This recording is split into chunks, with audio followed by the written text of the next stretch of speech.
नमस्कार. मी सौ माधुरी सुहास ठाकरे, प्रभाग क्रमांक 5, Mahendra colony, new cotton market, Bharatiya Janata party ची अधिकृत विजयी उमेदवार या ठिकाणून आलेली आहे मी. जनतेने आपल्याला विश्वास ठेवून आपली निवड केली आहे. हा विश्वास आपण कसा जपणार? जनतेने जो माझ्यावर विश्वास दाखवलेला आहे, तो विश्वास मी कायम त्यांचा जपणार आहे.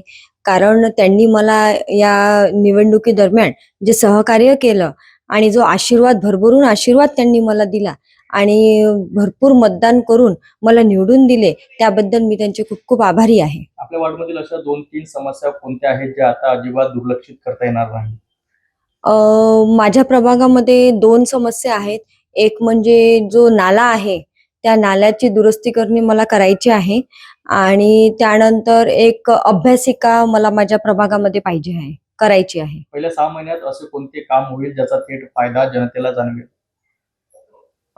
पहिल्या 6 महिन्यामध्ये सर्वात पहिले तर महिला सक्षमीकरणाच्या दृष्टीने मी कामकाज करणार आहे. कारण मी 2017 मध्ये सुद्धा निवडून आली होती. त्यानंतरही मी बरेचसे विकासात्मक कामे मी माझ्या प्रभागामध्ये केलेली आहे.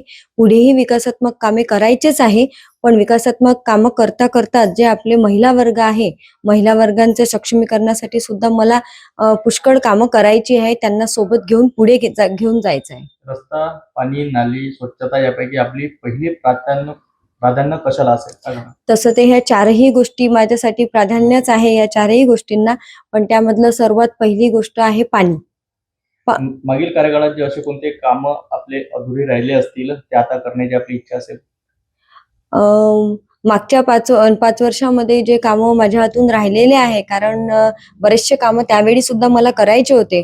पण 2.5 वर्ष मला त्यावेळी काम करायला मिळालं. कारण 2.5 वर्षानंतर कोरोनाची लाट आली आणि कोरोनाला सावरताच आमचे 2.5 वर्ष निघून गेले आणि नंतर लक्षात आलं की 5 वर्ष आमचे पूर्ण झाले.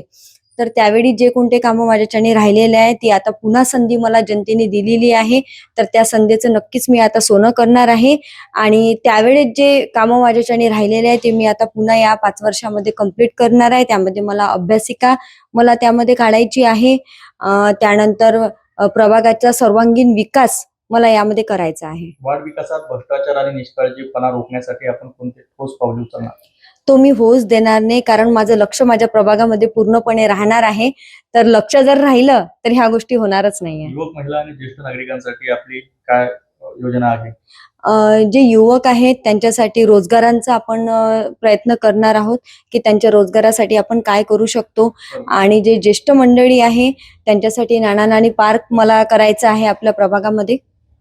शेवटी वार्डवासियांना दिलेला आपण एक ठाम वचन आणि त्यासाठी आपला संदेश काय आहे?